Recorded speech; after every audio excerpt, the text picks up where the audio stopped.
ರಶ್ಮಿಕಾ ಮಂದಣ್ಣ ಇದೀಗ national crush ಆಗಿರೋ ರಶ್ಮಿಕಾ ಮಂದಣ್ಣ ವಿಜಯ್ ದೇವರಕೊಂಡ ಮದುವೆಯದ್ದೇ ಮಾತು. ಇಬ್ಬರ ಜೋಡಿಯನ್ನ ನೋಡಿ ಕನ್ನಡಿಗರು ಸಂಭ್ರಮ ಪಟ್ಟರು.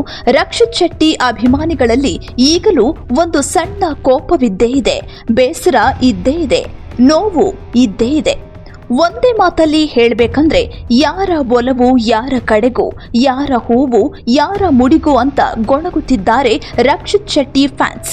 ಯಾವ ಹೂವು ಯಾರ ಮುಡಿಗೂ, ಒಲವು ಯಾರ ಕಡೆಗೂ, ಯಾರ ಹೃದಯ ಯಾರಿಗೂ.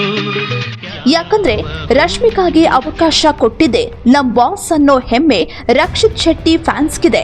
ಕಿರಿಕ್ ಪಾರ್ಟಿಗೆ ನಾಯಕಿಯರ ಆಡಿಷನ್ ಮಾಡ್ತಿದ್ದ ಸಂದರ್ಭದಲ್ಲಿ ರಶ್ಮಿಕಾಗೆ ಹಿಂದು ಮುಂದು ನೋಡದೆ ಅವಕಾಶ ಕೊಟ್ಟಿದ್ದೆ ನಮ್ಮಣ್ಣ ಅನ್ನೋದು ರಕ್ಷಿತ್ ಶೆಟ್ಟಿ ಅಭಿಮಾನಿಗಳ ಮಾತು. ಆ ಬಳಿಕ ಇಬ್ಬರಲ್ಲೂ ಪ್ರೀತಿ ಅರಳಿ ಮದುವೆ ಮಾಡಿಕೊಳ್ಳುವ ಹಂತಕ್ಕೂ ಬಂದು ಧಾಮ್ ಧೂಮ್ ಅಂತ ಎಂಗೇಜ್ ಆಗಿ ಇಬ್ಬರು ದೂರವಾಗಿದ್ದನ್ನ ರಕ್ಷಿತ್ ಶೆಟ್ಟಿ ಅರಗಿಸಿಕೊಂಡ್ರು. ಅವರ ಅಭಿಮಾನಿಗಳಂತೂ ಇನ್ನೂ ಡೈಜೆಸ್ಟ್ ಮಾಡಿಕೊಂಡಿಲ್ಲ ಅನ್ಸುತ್ತೆ. ಹಾಗಾಗಿ ಆಗಾಗ ನೋವನ್ನ ಹೊರಹಾಕುತ್ತಲೇ ಇರ್ತಾರೆ.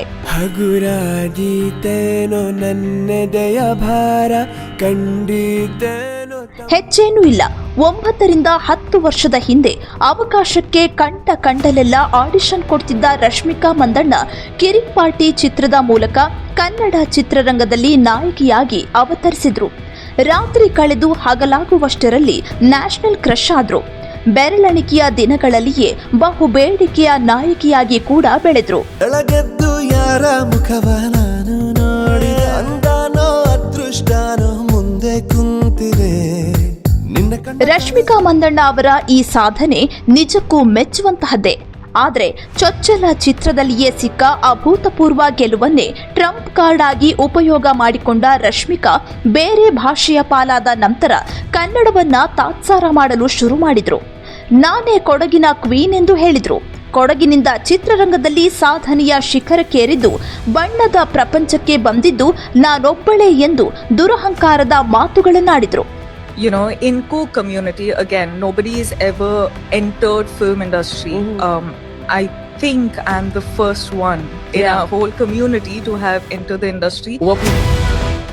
ಇದೆಲ್ಲ ಬಿಡಿ, ಆರಂಭದಲ್ಲಿ ಯಾವಾಗ ಪರಭಾಷೆಗಳಿಂದ ಅವಕಾಶಗಳು ದುಬಾರಿಯಾಗ್ತಾ ಹೋಯ್ತೋ ಪಾಪ ರಶ್ಮಿಕಾ ಅಡ್ಡದಾರಿಯ ಮೇಲೆ ಅಡ್ಡದಾರಿಯನ್ನ ಹಿಡಿದ್ರು. ಯಶ್ ಬಗ್ಗೆ ಆರಂಭದಲ್ಲಿ ಹಗುರವಾಗಿ ಮಾತನಾಡಿದ್ದ ರಶ್ಮಿಕಾ ತೆಲುಗಿನಲ್ಲಿ ಅವಕಾಶಗಳ ಹೆಬ್ಬಾಗಿಲು ತೆರೆಯುತ್ತಿದ್ದಂತೆಯೇ ಮನಸಾರೆ ಮೆಚ್ಚಿ ನಿಶ್ಚಿತಾರ್ಥ ಮಾಡಿಕೊಂಡಿದ್ದ ರಕ್ಷಿತ್ ಶೆಟ್ಟಿ ಅವರನ್ನ ಎಡಗಾಲಿನಲ್ಲಿ ಒದ್ರು. ವಿಜಯ್ ದೇವರಕೊಂಡ ಟೀಮೂ ಸೇರ್ಬಿಟ್ರು. ಮಾಡಿದವರ ಪಾಪ ಆಡ್ದವರ ಬಾಯಿಗೆ ಇರ್ಲಿ.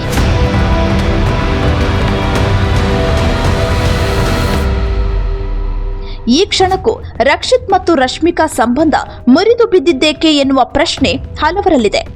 ಇದಕ್ಕೆ ನಿಖರವಾದ ಉತ್ತರ ಇವರಿಬ್ಬರಿಗೆ ಗೊತ್ತಾದ್ರೂ ಮದುವೆ ಮುರಿದು ಬಿದ್ದು 7-8 ವರ್ಷಗಳಾಗಿವೆ. ಈ 7-8 ವರ್ಷಗಳಲ್ಲಿ ಕನ್ನಡ ಚಿತ್ರರಂಗದ ಸಾಕ್ಷಾತ್ ಶ್ರೀಮನ್ನಾರಾಯಣ ರಕ್ಷಿತ್ ಶೆಟ್ಟಿ ಗಡ್ಡ ಬಿಟ್ಟುಕೊಂಡು ತಮ್ಮ ಪಾಡಿಗೆ ತಾವು ಇದ್ದಾರೆ.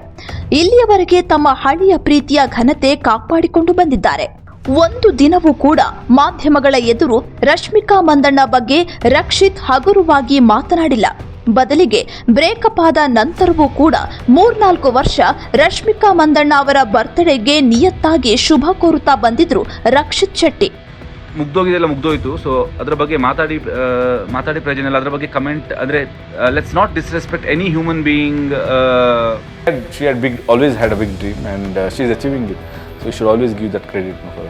ಆದ್ರೆ ಅದ್ಯಾಕೋ ಏನೋ ತಮ್ಮ ದಿ ಗರ್ಲ್ ಫ್ರೆಂಡ್ ಚಿತ್ರದ ಪ್ರಚಾರದ ನೆಪದಲ್ಲಿ ಹೈದರಾಬಾದ್ನ ಸೊಸೆ ರಶ್ಮಿಕಾ ಮಾತ್ರ ಏಕಾಏಕಿ ರಕ್ಷಿತ್ ಶೆಟ್ಟಿಯ ವಿರುದ್ಧ ಸಮರ ಸಾರಿದ್ರು. ಕುಂತಲ್ಲಿ ನಿಂತಲ್ಲಿ ರಕ್ಷಿತ್ ಶೆಟ್ಟಿಯ ಹೆಸರೆಳೆದೆ ತೇಜೋವಧೆ ಮಾಡಿದ್ರು. ಹಳೆಯ ಪ್ರಿಯಕರ ತನಗೆ ನರಕ ದರ್ಶನ ಮಾಡಿಸಿದ್ದಾನೆ ಎಂಬರ್ಥದಲ್ಲಿ ಮಾತನಾಡಿದ್ರು. ನಿಮ್ಮ ರಕ್ಷಿತ್ ಶೆಟ್ಟಿ ಮದುವೆ ವಿಷಯ ಅಂತ ಎಲ್ಲ ಒಂದು ಕಮೆಂಟ್ ನೋಡಿ. ಸೊ ಆ ತರ ಪ್ರಶ್ನೆಗಳಿಗೆ ರಶ್ಮಿಕಾ ಮಂದಣ್ಣ ಅವರು ಯಾವ ರೀತಿ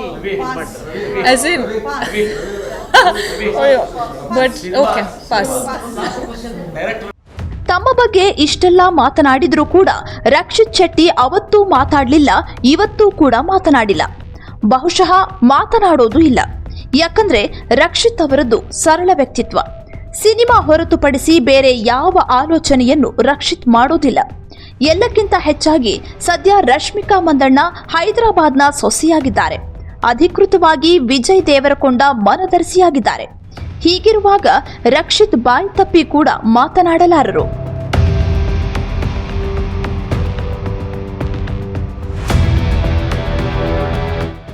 ಆದ್ರೆ ವಿಪರ್ಯಾಸ ಅಂದ್ರೆ ಇದೇ ವಿಜಯ್ ದೇವರಕೊಂಡ ಅಂದು ತಮ್ಮ ಗೀತಾ ಗೋವಿಂದಂ ಚಿತ್ರದ ಸಮಯದಲ್ಲಿ ರಕ್ಷಿತ್ ಬಗ್ಗೆ ಮಾತನಾಡಿದ್ರು. ಗೀತಾ ಗೋವಿಂದಂ ಕಿಸ್ಸಿಂಗ್ ಸೀನ್ ಹಾಗೂ ರಕ್ಷಿತ್ ಶೆಟ್ಟಿ ಜೊತೆಗಿನ ರಶ್ಮಿಕಾ ಮಂದಣ್ಣ ಬ್ರೇಕಪ್ ಬಗ್ಗೆ ಮಾತನಾಡಿದ್ದ ವಿಜಯ್ ದೇವರಕೊಂಡ ವಿಷಾದ ವ್ಯಕ್ತಪಡಿಸಿದ್ರು. ರಶ್ಮಿಕಾ ಮಂದಣ್ಣ ಅವರ ಜೊತೆ ಅಭಿನಯಿಸಿರೋದು ಖುಷಿ ತಂದಿದೆ. ಆದರೆ ಬೇರೆಯೊಬ್ಬರಿಗೆ ನೋವುಂಟು ಮಾಡುವ ವಿಚಾರಗಳಿಂದ ಮನೋರಂಜನೆ ಪಡೆದು ಉತ್ತಮ ಎನಿಸೋದಿಲ್ಲ ಎಂದು ಹೇಳಿದ್ದ ವಿಜಯ್ ದೇವರಕೊಂಡ ಅವರ ಬಗ್ಗೆ ನನಗೆ ವೈಯಕ್ತಿಕವಾಗಿ ತಿಳಿದಿದ್ದು ಇಂತಹ ಎಷ್ಟು ನೋವು ಅನುಭವಿಸಿದ್ದಾರೆ ಎಂದು ನನಗೆ ತಿಳಿದಿದೆ. ಈ ಕುರಿತು ನಿರ್ಣಯ ಮಾಡಿಕೊಳ್ಳಲು ಅವರಿಗೆ ಮೊದಲು ಸಮಯ ನೀಡಬೇಕು ಎಂದು ಹೇಳಿದರು. ಆದರೆ ಆ ಸಮಯದಲ್ಲಿ ತಾವೇ ರಶ್ಮಿಕಾ ಮಂದಣ್ಣ ಹಿಂದೆ ಬಿದ್ದ ವಿಚಾರವನ್ನ ವಿಜಯ್ ದೇವರಕೊಂಡ ಒಪ್ಪಿಕೊಂಡಿರಲಿಲ್ಲ. ರಶ್ಮಿಕಾ ಕೂಡ ರಕ್ಷಿತ್ ಅವರನ್ನ ತಾವು ಟಾಲಿವುಡ್ನ ರೌಡಿ ದೇವರಕೊಂಡ ಜೊತೆ ಸಂಬಂಧದಲ್ಲಿರೋದಾಗಿ ಹೇಳಿರಲಿಲ್ಲ. ಬದಲಿಗೆ ತಮ್ಮಿಬ್ಬರದು ಪವಿತ್ರ ಸ್ನೇಹ ಎಂದೇ ಹೇಳಿಕೊಂಡು ಬಂದರು. ಈಗ ನೋಡಿದ್ರೆ ಇಬ್ಬರು ಏನಿಲ್ಲ ಎನ್ನುತ್ತಲೇ ಮದುವೆಯಾಗಿದ್ದಾರೆ.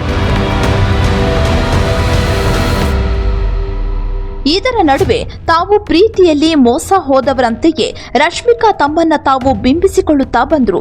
ಪರೋಕ್ಷವಾಗಿ ರಕ್ಷಿತ್ ಶೆಟ್ಟಿ ಅವರನ್ನ ತಮ್ಮ ಕಥೆಯಲ್ಲಿ ಖಳನಾಯಕನನ್ನಾಗಿಸಿದ್ರು. ಹೀಗೆ ವರ್ಷಗಳು ಉರುಳಿದಂತೆ ರಕ್ಷಿತ್ ಶೆಟ್ಟಿ ಅವರಿಂದ ದೂರವಾಗುತ್ತಲೇ ಬಂದ ಕೊಡಗಿನ ಕಿನ್ನರಿ ರಶ್ಮಿಕಾ ಮಂದಣ್ಣ ಸದ್ಯ ಹೈದರಾಬಾದ್ನ ಸೊಸೆಯಾಗಿದ್ದಾರೆ. ವಿಜಯ್ ದೇವರಕೊಂಡ ಜೊತೆ ಹೊಸ ಬದುಕನ್ನ ಶುರು ಮಾಡಿದ್ದಾರೆ. ಆದರೆ ಇದೇ ಸಮಯದಲ್ಲಿ ತಮ್ಮ ಬದುಕು ರೂಪಿಸಿದ ಶೆಟ್ಟಿ ಅಂಡ್ ಗ್ಯಾಂಗ್ನ ಮರೆತಿದ್ದಾರೆ. ಮದುವೆಗೆ ಬರೋದು ಬಿಡೋದು ಅವರವರ ಇಷ್ಟವಾದರೂ ಕೊನೆ ಪಕ್ಷ ಅವಕಾಶ ನೀಡಿದವರನ್ನ ರಶ್ಮಿಕಾ ಈ ಸಮಯದಲ್ಲಿ ನೆನೆಯಬೇಕಿತ್ತು. ಆಮಂತ್ರಣ ಪತ್ರಿಕೆ ನೀಡಬೇಕಿತ್ತು. ಯಾರಿಗೊತ್ತು, ಭಾರತದ ಪ್ರಧಾನಮಂತ್ರಿ ನರೇಂದ್ರ ಮೋದಿ ತಮ್ಮೆಲ್ಲ ಕೆಲಸ ಬದಿಗೊತ್ತಿ ವಿಜಯ್ ದೇವರಕೊಂಡ ಮತ್ತು ರಶ್ಮಿಕಾಗೆ ಶುಭ ಕೋರಿದ ಹಿನ್ನೆಲೆ ರಶ್ಮಿಕಾಗೆ ಈ ಸಮಯದಲ್ಲಿ ಶೆಟ್ಟಿ ಮತ್ತು ಸಹಚರರನ್ನ ನೆನಪು ಮಾಡಿಕೊಳ್ಳೋದು ನಿರರ್ಥಕ ಎಂದು ಅನಿಸಿರಬಹುದು. ಇದೆಲ್ಲವನ್ನ ಕಂಡ ಚಿತ್ರಪ್ರೇಮಿಗಳು, ಅದರಲ್ಲಿಯೂ ವಿಶೇಷವಾಗಿ ರಕ್ಷಿತ್ ಶೆಟ್ಟಿಯವರ ಅಭಿಮಾನಿಗಳು ಯಾರ ಒಲವು ಯಾರ ಕಡೆಗೋ, ಯಾರ ಹೂವೋ ಯಾರ ಮುಡಿಗೋ ಎಂಬ ಹಾಡನ್ನ ಹಾಡ್ತಿದ್ದಾರೆ. Anyway, happy married life Rashmika. ಯಾವ ಹೂವು ಯಾರ ಮುಡಿಗು ರವೊಲವು film bureau, public impact, Bengaluru.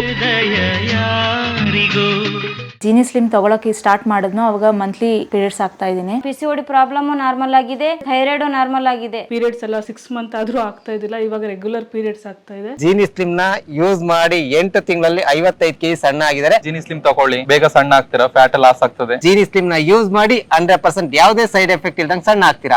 ಇಂತಹ ನೈಜ ಕುತೂಹಲ ಭರಿತ ಸುದ್ದಿಗಳು ನಿಮಗೆ ಸಿಗಬೇಕಂದ್ರೆ ರಾಜ್ಯದ ಪ್ರತಿಷ್ಠಿತ ಜನಪರ ಡಿಜಿಟಲ್ ಸುದ್ದಿ ಮಾಧ್ಯಮ ಪಬ್ಲಿಕ್ ಇಂಪ್ಯಾಕ್ಟ್ ಚಾನೆಲ್ ಅನ್ನು ಯೂಟ್ಯೂಬ್ನಲ್ಲಿ ಸಬ್ಸ್ಕ್ರೈಬ್ ಮಾಡ್ಕೊಳ್ಳಿ. ವಿಡಿಯೋ ಇಷ್ಟವಾದರೆ ಲೈಕ್ ಮಾಡಿ, ನಿಮ್ಮ ಇಷ್ಟದವರಿಗೆ ಶೇರ್ ಮಾಡಿ ನಮ್ಮನ್ನು ಪ್ರೋತ್ಸಾಹಿಸಿ. ಹಾಗೆಯೇ ಫೇಸ್ಬುಕ್ನಲ್ಲಿ ಪಬ್ಲಿಕ್ ಇಂಪ್ಯಾಕ್ಟ್ ಫಾಲೋ ಮಾಡೋದನ್ನ, ಇನ್ಸ್ಟಾದಲ್ಲಿ ಜೊತೆಯಾಗೋದನ್ನ ಮಿಸ್ ಮಾಡಬೇಡಿ. ಜಾಹೀರಾತು ಹಾಗೂ ಬಿಸ್ನೆಸ್ ಪ್ರಮೋಷನ್ಗಾಗಿ ಸಂಪರ್ಕಿಸಿ 9606037450 ಅಥವಾ 9353224116. ಇದು ಪಬ್ಲಿಕ್ ಇಂಪ್ಯಾಕ್ಟ್, ಜನಶಕ್ತಿಯೇ ನಿರ್ಣಾಯಕ.